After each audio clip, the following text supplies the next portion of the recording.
그렇기 때문에 지금 이 정황을 정확하게 알고 있는 김용현 전 장관의 진술이 그만큼 중요한 겁니다. 그렇기 때문에 검찰에서도 48시간 긴급 체포를 제일 먼저 한 사람이 바로 김용현 전 장관이었죠. 그런데 이 김용현 전 장관이 돌연 진술 거부권을 행사하겠다고 밝힌 겁니다.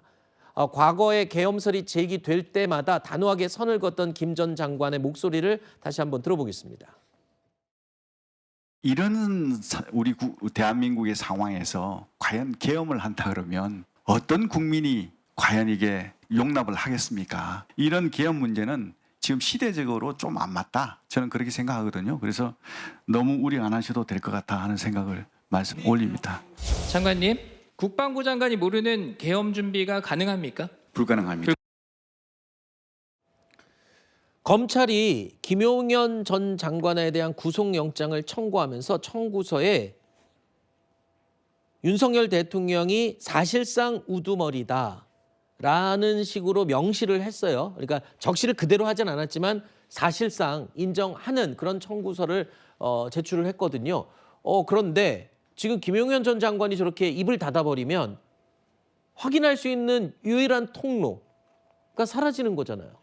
그렇습니다. 내란죄와 관련된 형법상의 규정을 보면 아무리 김용현 장관이 내란을 주도하고 계획했고 실행했다 할지라도 이 내란의 우두머리는 될 수가 없습니다. 왜냐하면 계엄의 어떤 선포의 최종 의사결정권자는 대통령이기 때문에 그렇습니다.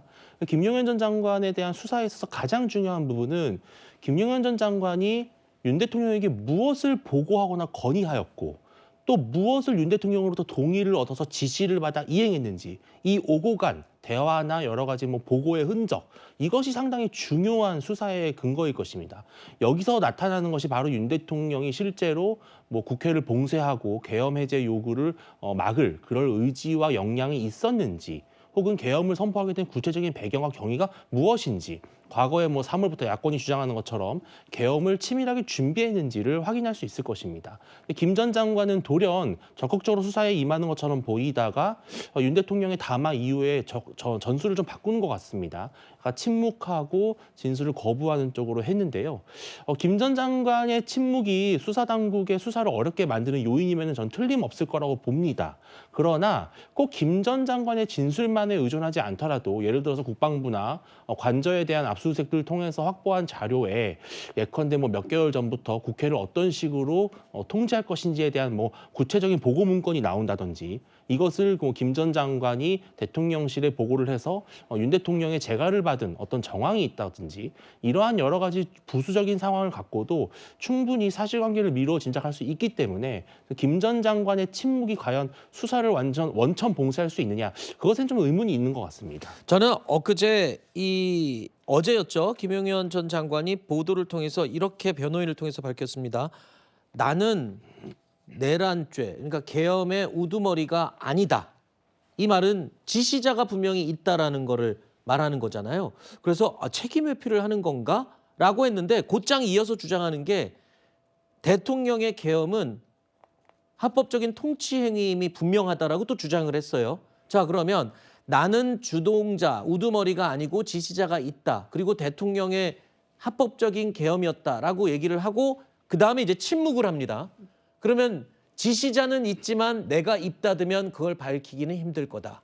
이 지금 논리인가요? 그 지시자가 대통령이랄 거를 우리 대한민국 국민이 다 알고 있죠. 네.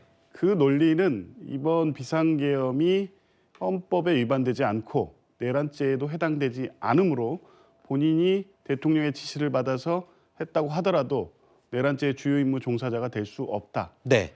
그리고 지금부터 진술 거부권을 행사함으로써 불리한 진술이 나오지 않도록 하고 대통령과의 향후 어떤 법적 대응을 공동으로 같이 할 입장으로 네. 정리를 한 것 같습니다. 그렇죠. 예, 그러면 이제 대통령이 지금 하려는 방식, 그러니까 법률적 대응이 한편 있겠지만 지지자들의 어떤 적극적인 정치 행위를 통해서 어떤 여론의 전환 이런 것을 통해서만 본인이 그나마의 어떤 법적인 이 방어 방법이 있을 수밖에 없다고 생각을 하는 것 같은데요. 근데 이미 김용현 장관이 아니더라도 조지호 경찰청장, 김봉석 서울청장, 여인영 방첩사령관에 대해서 내란죄 영장 다 발부됐습니다. 네.